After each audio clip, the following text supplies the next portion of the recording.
Today is election day. Have you voted? This is Rick Jones with today's Tuesday 2-minute tip. You know, the right to vote, to have a voice in our political and governmental process, is one of the greatest gifts given to us by our founding fathers. Each of us in privacy has the opportunity to shape the direction of our city, our county, our state, and yes, even our country each and every time we vote. This election seems to have been even uglier than ever, but even ugly elections can have outstanding outcomes. But I do know this.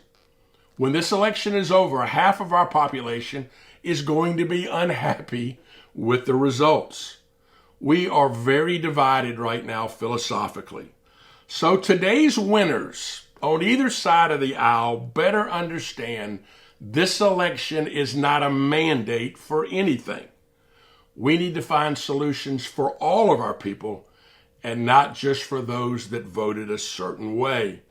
If you voted one way and it turned out that the other guys won, then you need to lick your wounds and go back to work persuading others to think and vote like you do next time. But if you didn't vote, shame on you. You've now gotten zero rights to complain about anything. Voting matters. And if you haven't voted today yet, then get out there and do it. And that's today's Election Day Tuesday tip.